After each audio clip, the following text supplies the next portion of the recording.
Muy bien, nos ha dicho que está grabando. ¿Qué dice aquí? Meeting is recorded. Ok, got it. Lo que no encuentro es dónde está mi cursor aquí.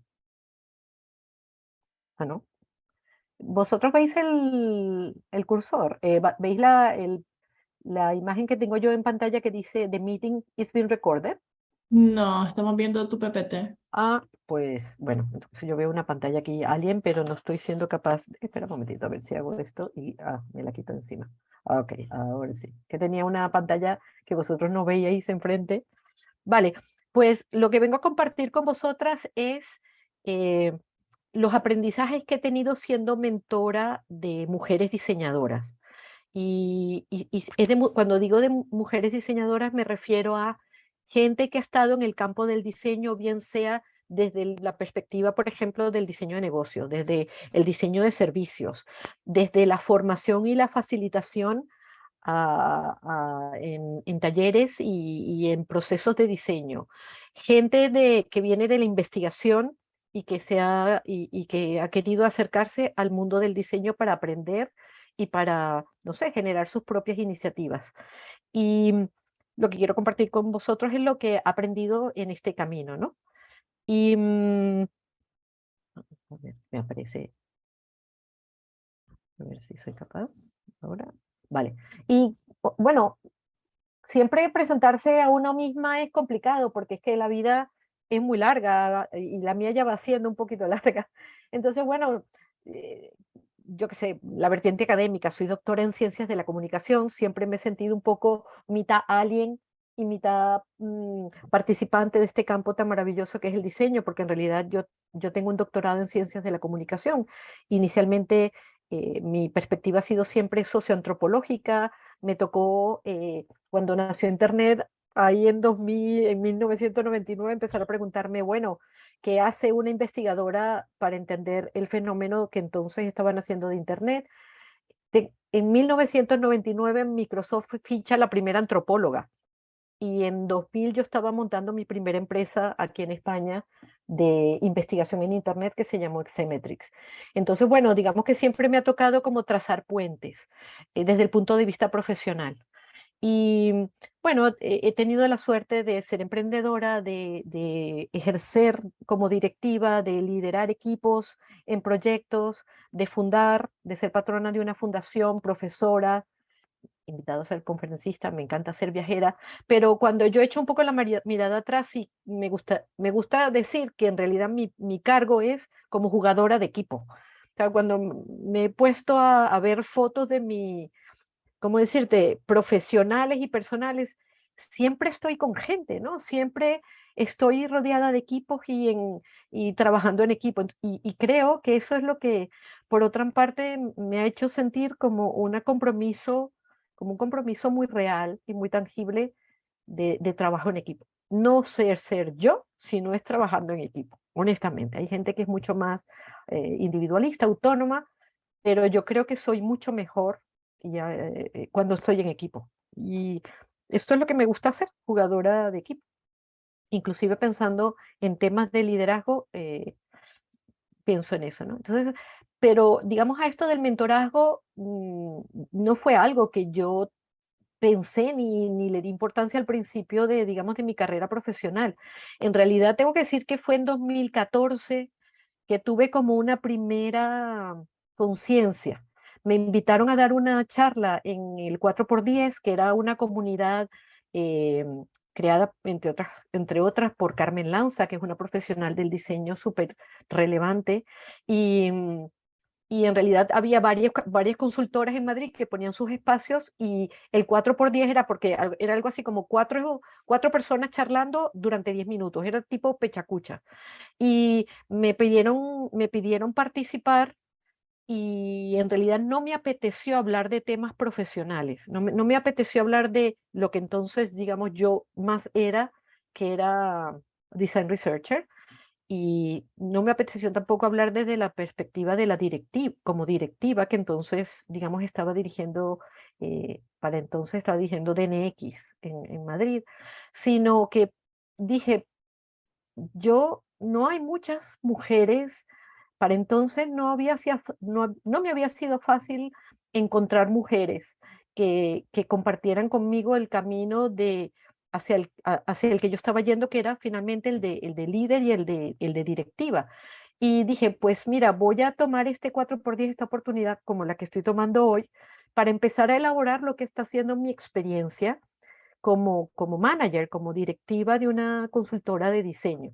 Y en realidad tengo que decir que fue la primera vez que puse en palabras mi experiencia. Y por eso, en realidad, usé una técnica antropológica que es la de la autoetnografía, y para comenzar a describir, digamos, 4 situaciones en las que yo en ese momento no había podido ponerle nombres, pero en la que yo había notado que algo no estaba bien, ¿no? Que, que algo pasaba con las mujeres que asumíamos responsabilidades y de liderazgo, ¿no? Y en realidad mi reflexión allí era, bueno, ¿qué cosas he tenido que hacer yo para lidiar con contextos que no son fáciles para las mujeres y con contextos que en realidad me habían producido en muchos casos, por decirlo así, excitación y me habían hecho crecer profesionalmente, pero también me habían producido mucha angustia y mucho dolor, ¿no? O sea, me habían resultado muy angustiantes, ¿no? Eh, Entre esas escenas usé una categoría de Irving Goffman, que es un sociólogo maravilloso que tiene un libro muy bueno que os recomiendo, que se llama La presentación de la persona en la vida cotidiana, que tiene un concepto que se llama escenas, que es una categoría de análisis. Entonces usé 4 escenas, entre las cuales estaba, por ejemplo, que yo en 2014 empecé a viajar mucho porque empezamos a abrir oficinas en Latinoamérica, y yo tengo 2 hijos, y cuando yo llegaba allí y empezaba a hablar con la gente y contaba que tenía 2 hijos, la gente lo primero que me preguntaba era, ¿y con quién los dejas? ¿No? Y yo subía a los hombres y decía, bueno, con el Padre, ¿no? No nacieron por el Espíritu Santo. Pero esas preguntas parecen nimias e irrelevantes, pero te minan porque tú dices, espérate, ¿cómo que con quién los dejas? O sea, es que he dejado a mis hijos, ¿o qué, no? O en una fiesta, de pronto me comentó un colega, estábamos en una fiesta fuera de España, en Dinamarca, y un colega me dice, viendo a las becarias de esa oficina en ese país, me decía, ¿por qué en España no contratamos becarias así? ¿No? Como haciendo una referencia que yo era la directora y porque no le contrataba becarias tan guapas como las que él estaba viendo en Dinamarca, ¿no? Entonces, claro, son situaciones que parecen que así, así y también luminosas, no solamente oscuras, son las que tienes que lidiar cotidianamente. Y digamos que nunca había tenido la oportunidad de reflexionar en eso, de eso en voz alta, ¿no? O sea, cómo había tenido que lidiar con situaciones como esas, en cierto sentido en soledad, digamos, buscando mis propias respuestas. Y en aquella charla, en realidad lo que ocurre es que lo que descubrí es que yo había generado unas microestrategias de poder, es decir, microestrategias que me permitían construir una forma de liderazgo que yo consideraba mía y que de las que me pudiera apropiar, que tampoco tuvieran que ver con como actitudes o representaciones o referencias que a mí no me resultaban para nada útiles, como por ejemplo eso, las imágenes tóxicas de la mujer directiva, ¿no? Que pongo aquí la imagen del Diablo se viste de Prada porque es una buena metáfora, ¿no? Meryl Streep lo borda, pero esta idea de, bueno, pero es que yo no soy mi líder, o sea, yo no soy ese personaje, no quiero ser ese tipo de líder, ¿no? Por otra parte, también tuve estas microestrategias para lidiar con el poder y las exigencias del liderazgo, que tenían que ver con la elaboración de los propios sentimientos de culpa o de mis propias resistencias de disposiciones de género que tenían que ver con el espacio doméstico y las imágenes de la maternidad. Eh, y por último, también otro tipo de disposiciones con las que tuve, con las que he tenido que lidiar, y uno tiene que lidiar, uno tiene que seguir lidiando, no se superan así como dar delete, como decir borrar, con las propias aversiones al riesgo a hablar o a dar un paso adelante.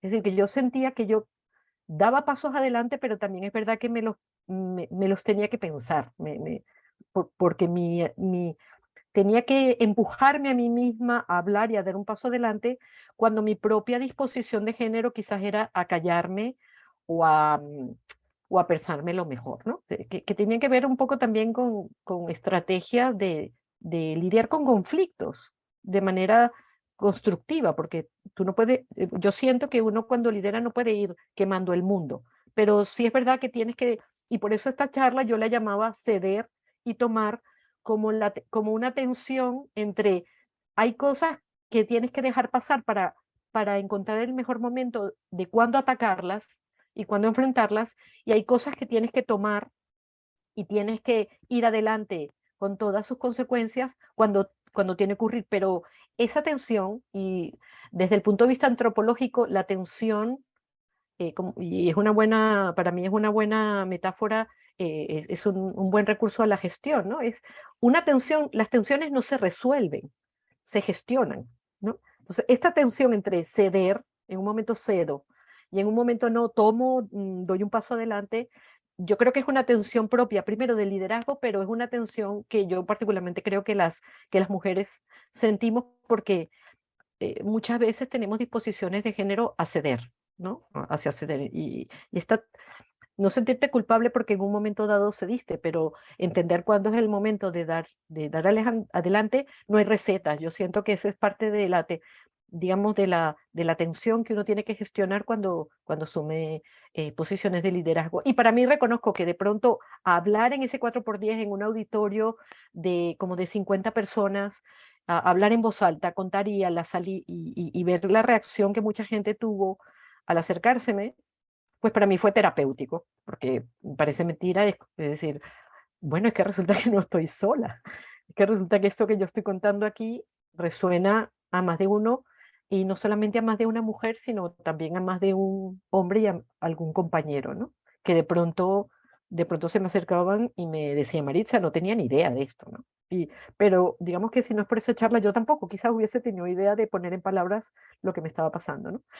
Y el segundo gran contacto con esto de visibilizar los retos de las mujeres y liderazgo fue un workshop. A partir de esta charla de 4x10 yo ya lo vi, o sea, ya fue como cuando uno visualiza un tema, y se me ocurrió en un viaje internacional, en un offsite de la compañía de design, y, había muchos, eran unos offsite donde había muchos talleres, y todos eran muy profesionales, era bueno, metodología agile, diseño UX, system thinking, o sea, la mayoría de ellos eran profesionales, pero no había por decirlo así, en la programación, en la parrilla de talleres y de contenidos que se habían diseñado para ese offsite, nada que tuviera que ver con liderazgo y mujeres, ¿no? Una compañía que para entonces tenía un 35% de mujeres en la plantilla.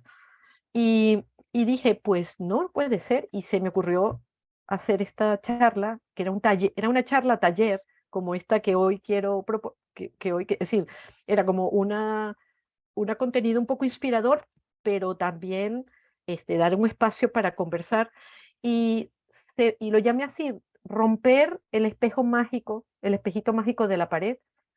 Vamos a hablar de liderazgo y mujeres, ¿no? Y en realidad, cuando propuse este taller y lo empecé a hacer, no podéis imaginar el efecto que tuvo este taller entre en realidad éramos 20 participantes, era como un 80% mujeres y un 20% compañeros en design.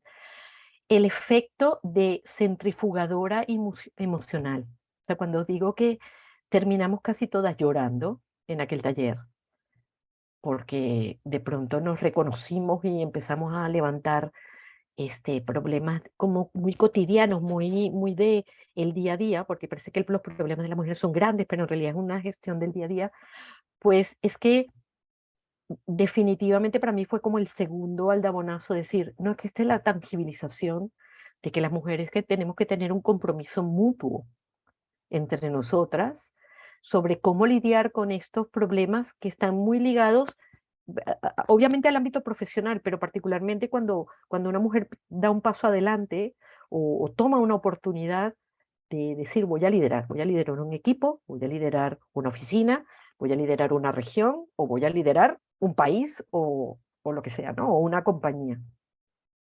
Y perdón, no sé por qué esto va para atrás. Ah, sí.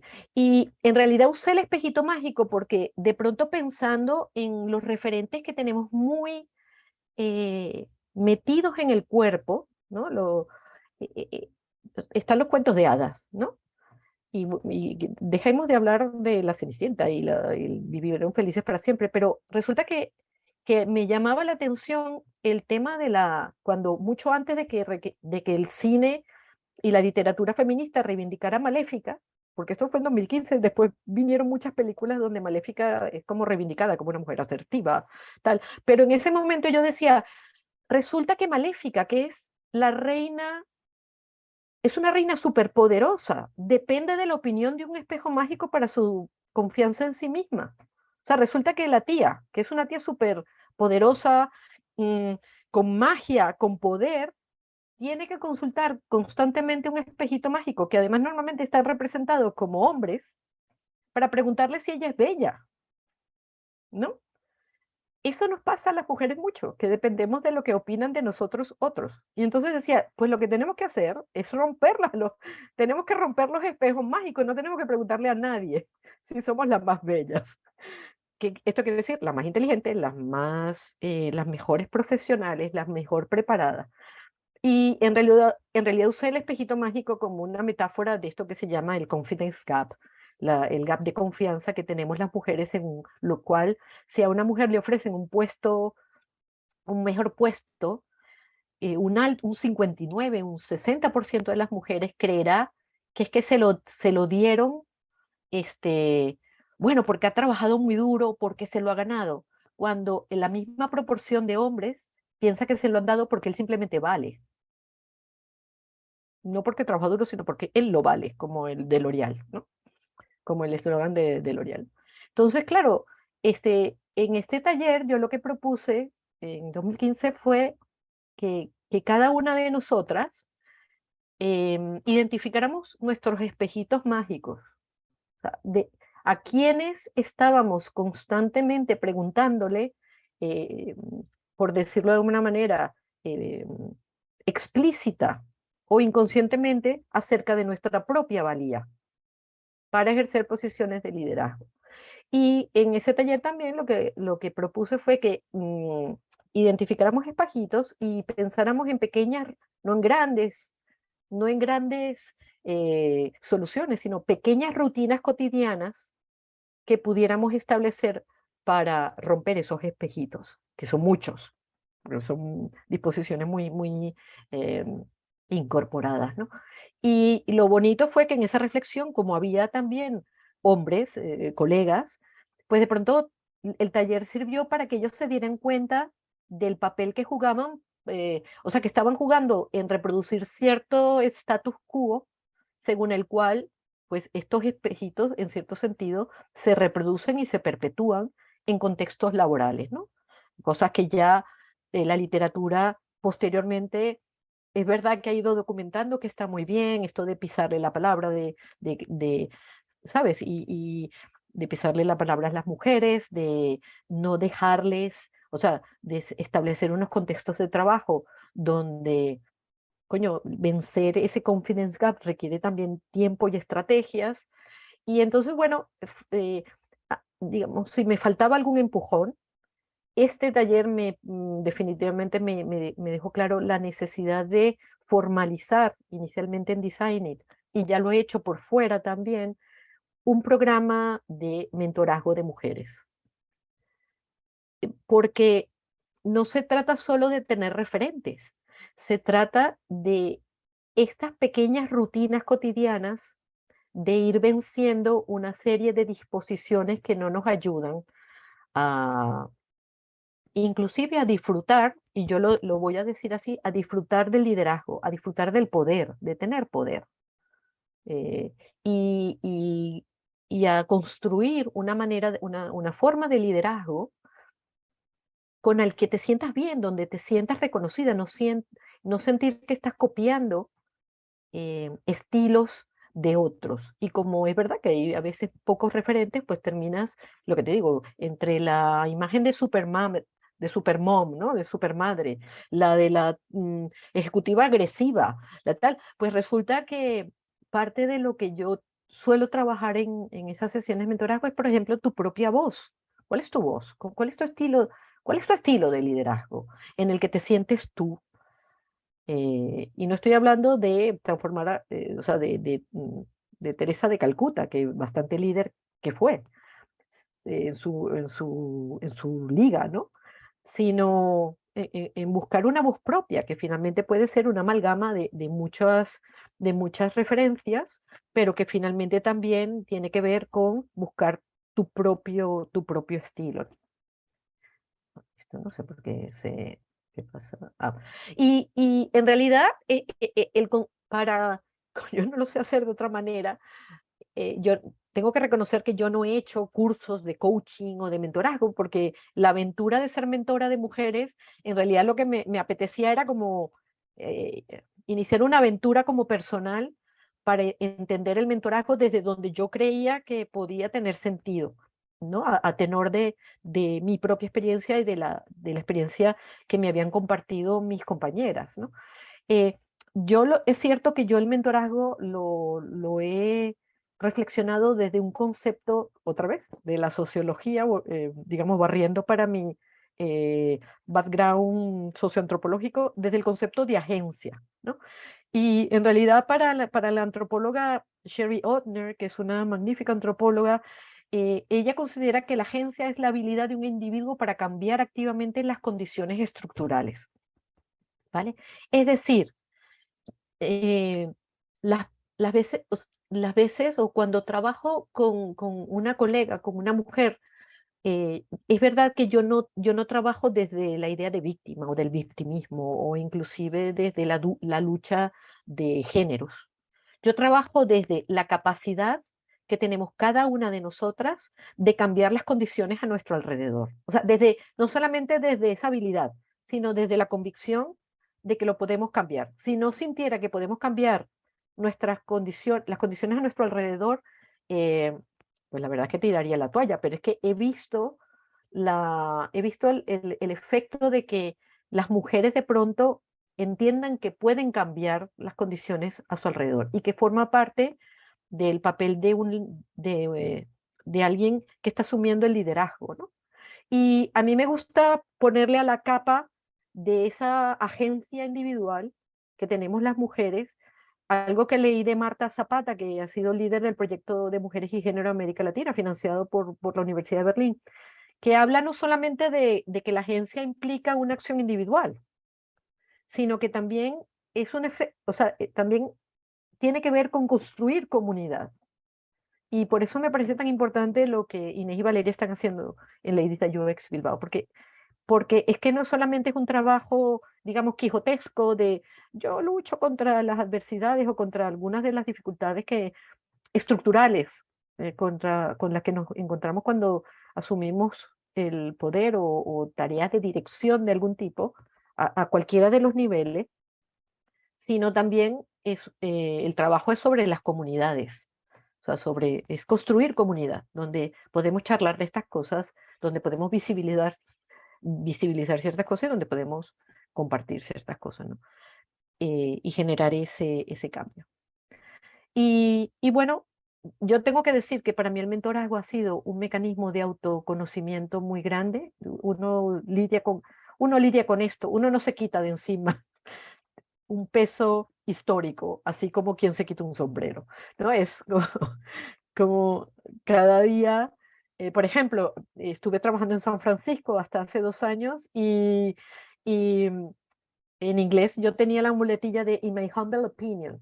Decía, bueno, en mi humilde opinión, tal cosa, como para ser, como dicen, polite, ¿no? Para ser amable, hasta que un compañero me dijo, deja de estar diciendo tu humble opinion, porque lo que estás haciendo es degradándote. O sea, no es tu humble, es tu opinión, que eres una tía con toda la experiencia y todas las charreteras para... Y es verdad, mira, el lenguaje, por querer ser polite, resulta que en el propio lenguaje, detallitos como este son así todos los días, ¿no? Que de pronto te das cuenta que dices, "Oye, pero ¿y por qué, no? Y lo cierto es que, bueno, que poco a poco es verdad que a punta de mentorizar he ido construyendo una comunidad de amigas con un compromiso en torno a esto, ¿no? Que son hoy en día ya compañeras, que son amigas y que a veces ya el mentorazgo pasa de lo, por decirlo así, de la esfera bueno, profesional, que también es personal, a una cosa pues mucho más amistosa después de un tiempo trabajando juntas, ¿no? Y por ir terminando y abrir la charla, lo que he aprendido es que en general, cuando, cuando empiezo una sesión de mentorazgo, yo es decir, yo sí me gusta preguntar a la persona, a la mujer eh, con la que estoy empezando una sesión de mentorazgo es, bueno, ¿cuáles son las barreras y cuál es tu ambición? Porque es verdad que, eh, que, que la ambición es importante aquí. O sea, ¿qué ambición tienes? ¿Qué clase de impacto? Y cuando digo ambición es qué clase de impacto quieres crear. O sea, ¿qué sueñas con, con cambiar? ¿No? No solamente en ti misma, sino a tu alrededor. O sea, esta ambición, el reconocer esta ambición y ponerle nombre, y luego sobre esa ambición pensar, bueno, ¿cuáles son, digamos, por qué tienes esa ambición, ¿no? En general suelo encontrar esta respuesta y os traía, yo normalmente hago, no, a medida que hago las sesiones, cada sesión dibujo una especie de mapa, muy mal diseñado, porque sabéis, bueno, yo no soy diseñadora, pero bueno, tomo mis notas y trato de representar lo que voy oyendo en una especie de mapa mental, por decirlo así, pero siempre me gusta como devolverle a mi compañero, a mi mentorada, como se llame, mis notas después de cada sesión para reflexionar, ¿no? Pero es verdad que sistemáticamente a lo largo de los años he encontrado que cuando le preguntas a una mujer que quiere asumir posiciones de liderazgo, digamos que eso genera como, normalmente lo que sale sobre la mesa son como sentimientos encontrados, ¿no? Porque por una parte, yo he encontrado que las mujeres, y me incluyo, tenemos una necesidad de sentirnos valoradas, de que se nos valore,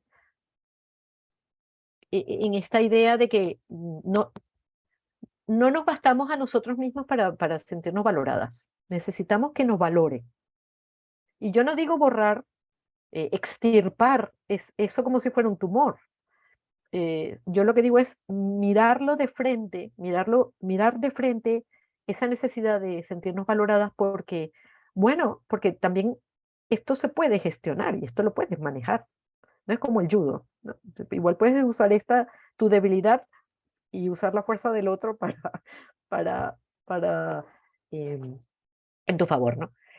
Y eso contrasta con el otro, con la otra necesidad de alguien que quiere asumir una posición de liderazgo, que es sentirse libre para influir. Cuando le dice a una mujer, ¿por qué quieres ser líder? Es decir, ¿cuál es el tipo de impacto? Es decir, es que quiero influir, quiero que pasen cosas, quiero hacer cosas, quiero que la gente me siga para hacer cosas, ¿no?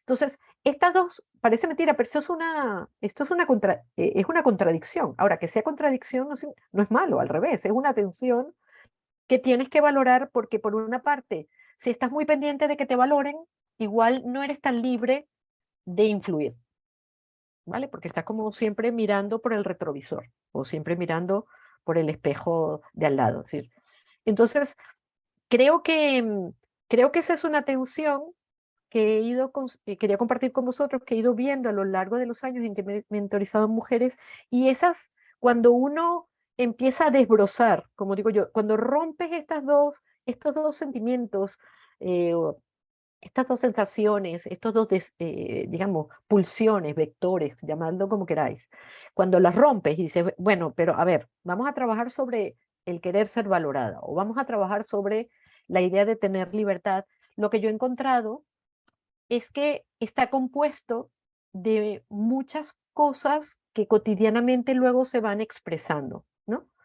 Eh, el problema, por ejemplo, en el caso de sentirse valorada, el problema de mostrar ambición o cómo mostrar la ambición, ¿no? Todo este rollo bossy y tal, ¿no? O cómo gestionar la visibilidad que requiere que te valoren. O sea, cómo gestionar, sí, la visibilidad que hace falta, porque si todo lo haces a la chita callando, pues mira, hija, ni que fuéramos mediums todos para leerte la mente y entender lo que estás haciendo, ¿no? Entonces, por ejemplo, la gestión de visibilidad, la puesta en escena, cómo te pones en escena, la deseabilidad social. El liderazgo pasa una factura emocional y social enorme a las mujeres. En cuanto eres líder, inmediatamente eres mucho menos deseable. Así, es así. Da miedo. Un poquito más, un poquito menos, pero das miedo. Y eso es una factura que yo he visto sistemáticamente a lo largo de los años en mujeres que dirigen empresas, en mujeres que dirigen equipos. De pronto, pues, tienen sí, pagan algún precio. Y lidiar con eso también es importante, ¿no? O el uso de la palabra. ¿Cómo lidias para ser valorada? ¿Cómo usas la palabra? ¿Cómo la gestionas? Así, la visibilidad y la palabra. ¿Cómo consigues un estilo propio? ¿Y cómo dices que no? Porque para que te valoren, también tienes que decir que no. También tienes que decir hasta aquí. También tienes que decir por ahí no paso o cosas de ese estilo. Y tienes que gestionar todo esto, ¿no? Y por el lado de tener libertad para influir, pues también me he dado cuenta que es necesario trabajar sobre cuál es tu propósito. Cuando dices, quiero tener libertad para influir, ¿en qué quieres influir? ¿Cuál es tu propósito? Porque una persona que este, lidera mejor si tiene un propósito, si tiene un para qué estoy aquí, para qué quiero ser líder, ¿no? O liderar hacia arriba. Esto es importantísimo y a las mujeres nos toca esto porque muchas veces no estamos arriba, sino que estamos en posiciones intermedias. Entonces, bueno, ¿cómo lideras para arriba? No cómo lideras a tu equipo, sino cómo lideras, por decirlo así, a tus jefas o jefes. Esto es algo que se habla muy poco eh, y bueno, es necesario tratar con ellos, ¿no?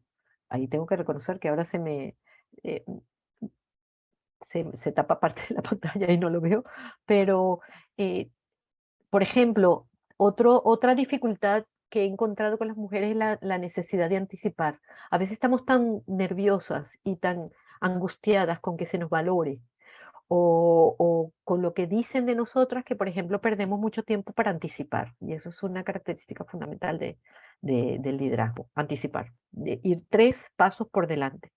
O, por ejemplo, identificar realmente tus espacios de autonomía. Es que mi jefe no me deja, es que siempre pues vamos a identificar en qué espacios tú tienes absoluta autonomía donde no tienes que pedir ningún permiso, pero no para que vayas practicando. O sea, las mujeres muchas veces tenemos que trabajar sobre practicar en esas rutinas cotidianas para irnos dando cuenta que podemos hacerlo. Sí que se puede, ¿no? O gestar alianzas. Para mí el mentorazgo, el plantear un programa de mentorazgo con mis colegas, aparte de apoyar y de ayudar a crecer, y ayudar a crecer, y ayudarme a crecer, para mí fue algo fundamental para gestar alianzas con mis compañeras. Digamos, es famoso el término entre los directivos, los hombres que hacen negocio, que es esto que llaman el male bonding, ¿no? esto de ver el partido de fútbol juntos o de tomarse una copa, tienen rutinas de bonding que muchas veces las mujeres no tenemos. Yo ya os digo, yo hubo un tiempo que no podía hacer nada de bounding porque estaba currando y estaba criando dos churumbelos. Yo ya no me quedaba prácticamente vida. Pero de cualquier manera, inclusive así, yo por lo menos al principio no fui capaz de encontrar ningún tipo de alianza, pero con el tiempo empecé a entender lo importante que es gestar alianzas con las compañeras y con las colegas. Eh, no sé, no recuerdo si hay un término para las mujeres, female bonding, pero desde luego. O sea, a mí me pasó, por ejemplo, que tuvimos una reunión internacional. Yo era la única mujer en el board internacional de designing. Había un partido de fútbol, sacaron entradas para todos, menos para mí. Y tengo que reconocer que entonces yo sí seguía el fútbol. Ahora ya estoy un poco despegada del asunto, pero... Y de pronto les dije, pero, o sea, no puedo expresaros. Vuestras caras lo expresan perfectamente. ¿No? Este tipo de, qué fastidio, de verdad, y qué fastidio. ¿No?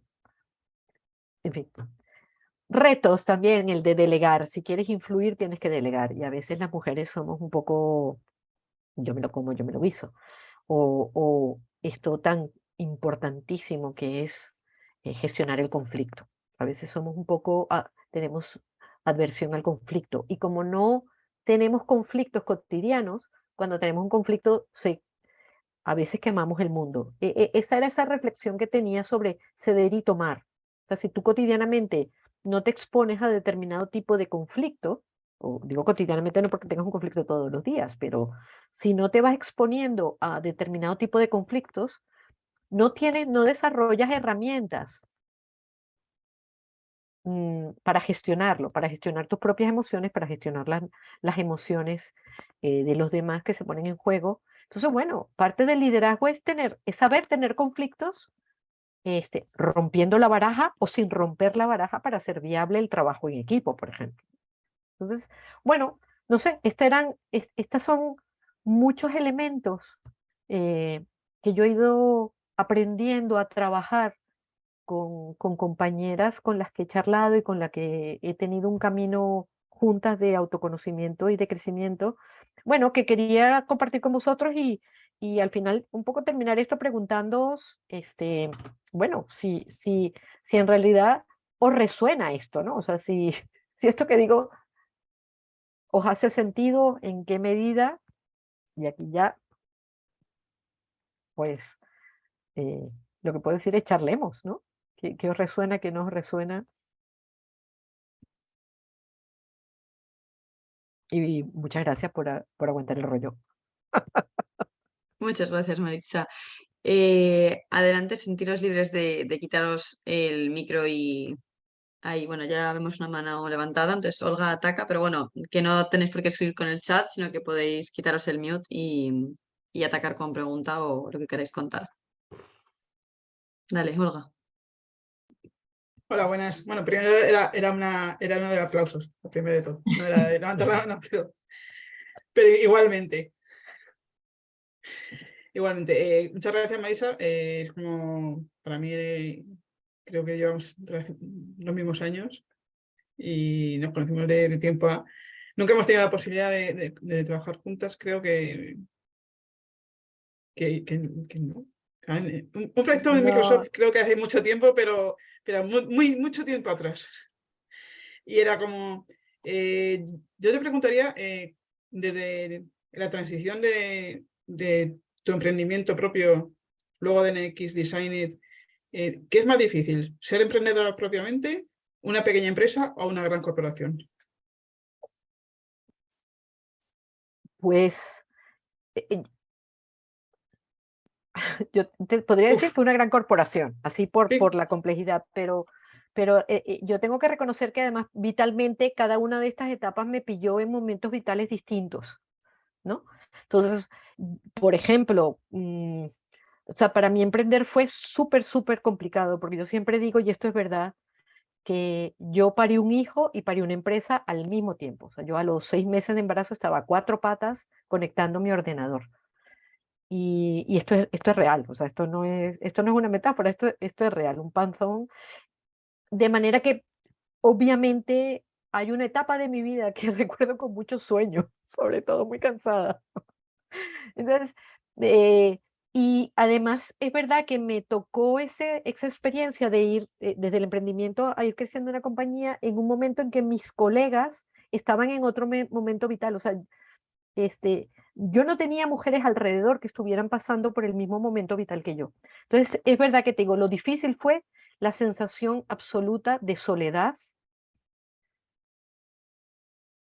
porque por una parte no tenía colegas en un momento homólogo o similar al mío, y las colegas que tenía, finalmente me veían como su jefa. Entonces, este tema de la deseabilidad social yo la he reflexionado mucho, porque entonces cuando todas se iban a tomar copas, pues yo no entraba en el pool. Ni me invitaban ni los directivos me invitaban al fútbol, ni mis compañeras me invitaban a tomar copas, con lo cual fue duro. Tengo que decir que fue duro. Pero sobre todo tengo que decirlo, en cierto sentido por la soledad, que igual me la buscaba yo sola, ¿no? Y es verdad que lo que digo, en esa época tenía muchas responsabilidades y tenía las energías muy contadas para ponerlas en cierto, igual no me podía ir todos los fines de semana de copas porque no daba de sí, ¿no? Pero alguna vez sí que me hubiese gustado irme, por supuesto. Em, ese, ese mundo como de la soledad del emprendimiento y de tener a veces pocos referentes y poca gente alrededor es un momento duro. Pero luego en las grandes corporaciones, sí, seguimos habiendo muy pocas mujeres allí, ¿no? Pero es verdad que cuando hay, inclusive aunque no, desde el punto de vista de personalidad no haya una química, es una maravilla tener colegas que están en tu misma situación, eh, y tener la posibilidad de tener un espacio de bounding entre las mujeres. Yo por lo menos lo experimenté como si me hubiesen, ¿sabes? Como de pronto me sueltan en un patio de recreo con amigos que me caían bien, ¿no? Con los que podía jugar, ¿no? A juegos que a mí me podían gustar. Lo que pasa es que es verdad que es verdad que las canas me permiten usar no solamente, o sea, la experiencia, sino también otro tipo de autoridad en contextos muy masculinizados. O sea, mi experiencia en San Francisco, por ejemplo, paradójicamente fue la de un contexto muy patriarcal, muy machista en las empresas. Yo, yo decía, pero es que parece que estuviera en los 70s, ¿no? Y yo era pequeña en los 70, pero, o sea, mesas de 20 tíos en una reunión de directores y yo, ¿sabes? Pero, a estas alturas de verdad hasta me divierte. ¿Qué quieres que te diga? Que ya hay, y eso sí, o sea, lo que sí hago siempre en estos contextos, si hay alguna mujer que es una asistente, o una becaria o tal, mm, si las ubico en la sala, al terminar la reunión, las busco y les doy un feedback sobre su disposición. Esto sí que ya lo he hecho, ya lo hago, como digo, por defecto. Entonces, por ejemplo, en San Francisco había 2 chicas indias que eran asistentes de compañeros de trabajo a quienes sencillamente las llamé un par de veces porque las estaban realmente maltratando y las estaban ninguneando. Y les dije, yo no voy a ir a una reunión en la que vosotros no estéis, así que haceros invitar. Yo voy a presionar por mi lado, pero entonces, este tipo de detalles yo creo que es lo que ya tengo por defecto. O sea, que si yo, o sea, ahí ya no me callo. O sea, ahí ya no, ya he aprendido. Además, eh, eso es duro ver una y otra vez cómo determinadas situaciones estructurales se repiten y cómo las mujeres finalmente estamos ahí un poco, sí, si no hacemos comunidad estamos como muy desguarnecidas, ¿no? Porque estamos muy solas, muy aisladas, ¿no? A veces. Cada momento tiene su problema. Totalmente. Gracias. Bueno, muchas gracias por la pregunta, Olga. Tenemos a Irene que ha compartido por ahí una lectura súper recomendada, así que muchas gracias, Irene. La tenéis en el chat si le queréis echar un ojo. Se llama La mujer invisible. Descubre cómo los datos configuran un mundo hecho por y para los hombres. Eso es así. Hola, sí, bueno, yo no tengo preguntas, pero agradecerte tu historia y lo que has compartido. Creo que es súper importante crear sinergias y espacios como este para compartir distintas historias, ¿no? Como la que has contado, que me parece muy fuerte y me ha resonado porque me he encontrado en alguna situación así como la de que de repente habían invitado a todos a ese partido de fútbol menos a ti y es como, ¿con qué argumento, no? Que realmente te lo piensas fríamente y tampoco tienes que darle importancia, pero en ese momento o esos pequeños gestos es donde te saltan muchas alarmas, ¿no? Y red flags de las que ahora empiezan a resonar más, pero, Jolín, muchas gracias por compartir todo esto. Y ya Ya. está. No, ¿sabes qué pasa? Que ese partido de fútbol no era baladí, estaban todos los directores. Entonces, no sé cómo explicarte. Yo normalmente no me invitan a partido de fútbol y lo mismo hasta doy palmas. No, claro, pero es Pero, dejarte fuera de ese contexto en pero el que eso tienes sí, millones de no hay oportunidades de no hay conversación. manera, no había manera de leer eso de manera constructiva o positiva. ¿Sabes Ya, lo que? No había sí, manera. total. Obviamente después me tocó hablar con todos y cada uno de ellos. Decirle, en fin, hijos, ¿a qué estamos jugando? ¿Alguno te cedió su entrada, por curiosidad? No, no, no, no, no, porque yo me enteré un poco como 5 minutos antes, o sea, en fin, ane- sí, no me la dio porque me enteré a última hora. Por cierto, el libro se recomienda leerlo de poquito a poquito para no enfadarnos con el mundo, con la vida en general, como microdosis Sí, para irnos fíjate, rayando. Irene, me encanta la lectura que estás proponiendo porque es así, digamos, el contraste, no el contraste, el complemento, creo que es la mejor palabra. El complemento a para no enfadarse con el mundo, para mí es lo que te digo, es esta capacidad de agencia. O Ujú. sea, eh, yo creo que hay una cantidad de datos que nos pueden abrumar en términos de las brechas, de los gaps que tenemos. Pero claro, si ves la brecha, no empiezas a construir el puente. Y un puente además tiene dos lados, en fin, podemos usar la metáfora. Entonces, yo creo que ver esas brechas y tener conciencia de esas brechas es súper importante. Pero digamos, mi charla va a invitaros a que penséis en el concepto de agencia también, ¿no? Porque si no, sí, el victimismo yo creo que tampoco aquí hace bien. O sea, yo le digo, no, pensad de cuál es vuestra capacidad de influencia. Eso también es liderazgo, la capacidad de influir, hacer un impacto. Y a mí eso por lo menos me ha servido en los momentos, digamos, pensar en cierto derrotismo, en cierto decir, esto no tiene arreglo. No, no, no. O sea, yo creo que ahí, ¿sabes? Que yo invito eso al concepto de agencia, a la habilidad que tenemos para cambiar nuestro entorno y si lo hacemos en comunidad, más.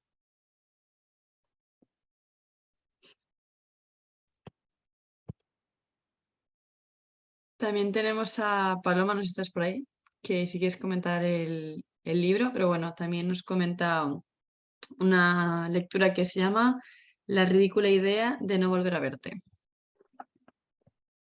Qué buen Sí, título. hola, sí.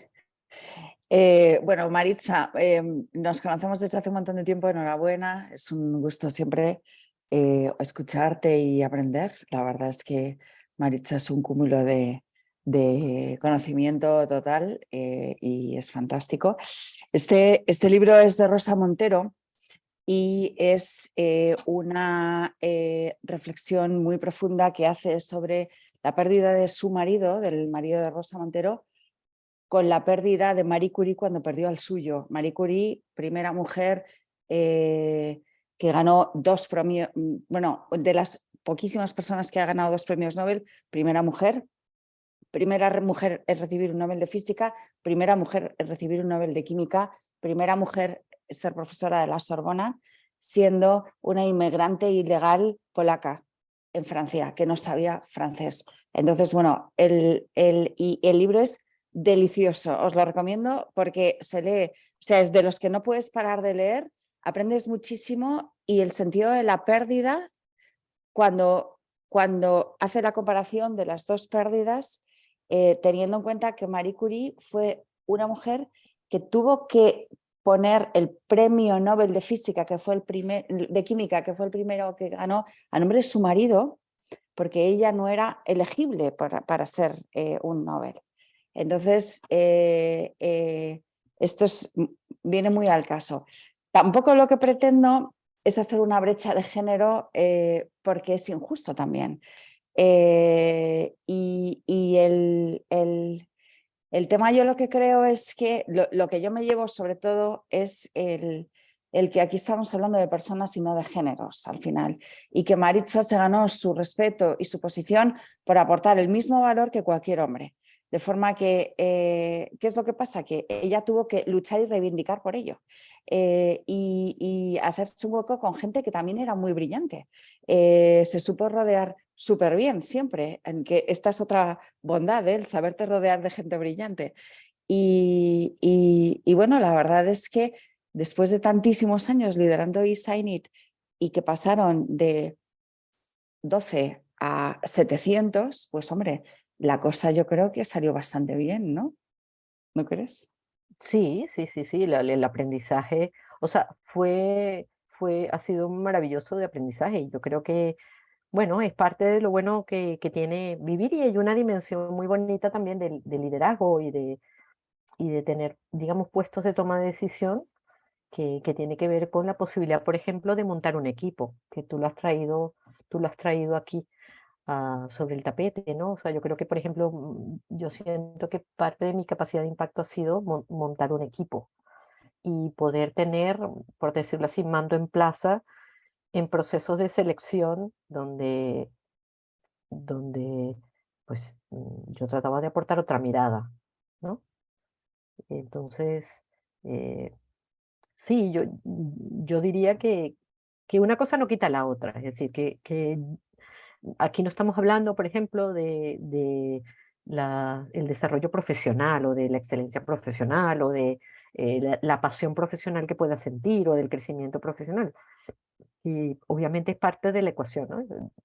Sí, sin duda alguna, y parte del crecimiento siempre es tener gente a tu alrededor, arriba, abajo, un lado al otro, que te ayuda a crecer.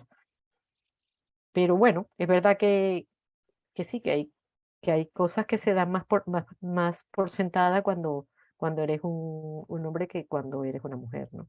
Y que, por eso yo, por ejemplo, en los mentorazgos trabajo mucho la visibilidad. ¿Cuál es tu estrategia de visibilidad? Porque hay que dejarse ver, hay que hacer una estrategia de puesta en escena, de habla, o sea, del uso de la palabra, de la puesta en escena, esto que llama la performance, ¿no? Y por ejemplo, es de las cosas, yo tuve que lidiar no solamente, yo he tenido que lidiar, y digo, hablo en presente continuo, yo estoy lidiando no solamente con el hecho de ser mujer, sino, bueno, de tener el acento que tengo, y que también a veces es un nicho. Y bueno, pero se trata de tomar conciencia y decir, bueno, ¿cómo pongo estas cosas en escena, ¿no? ¿Cómo las vuelvo como el judo, ¿no? ¿Cómo las vuelvo un elemento, una microestrategia de poder o hago que me hundan, ¿no? O cómo permito que me hundan. Ese es el trabajo.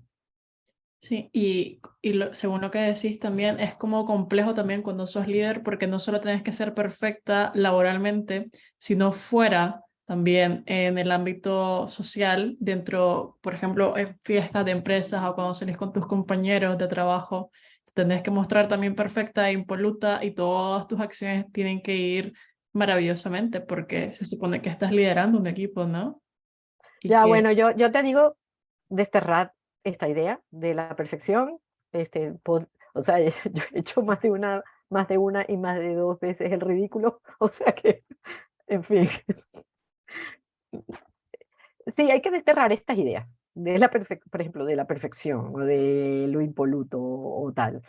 Yo lo que pasa es que pienso que yo tengo un concepto de liderazgo también y de dirección muy centrado. Es verdad, bueno, quizás porque yo, por donde, las propias exigencias de mi background académico, ¿no? Pero yo creo en la autoridad, en el liderazgo basado en la autoridad, sí.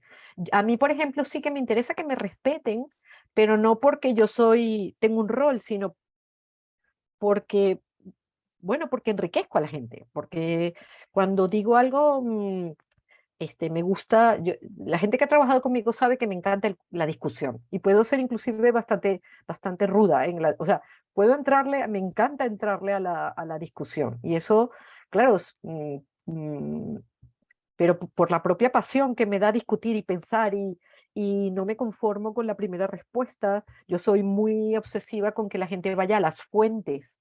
No me vale que digamos, esto es así porque sí. No, no, no. O sea, ¿en qué te basas? ¿No? Hoy en día estamos como muy en la opinión. Yo inclusive trabajando con clientes en un momento dado le he dicho, pues eso, si nos estuviéramos tomando una cerveza en el bar, es buenísimo, pero aquí no aquí estamos currando, ¿no? Aquí estamos tomando decisiones informadas. Entonces, pues, si me dicen, yo creo, yo opino, pues mira, paramos la discusión aquí, nos vamos al bar y entonces hablamos y arreglamos el mundo divinamente. Me encanta el momento de cerveza.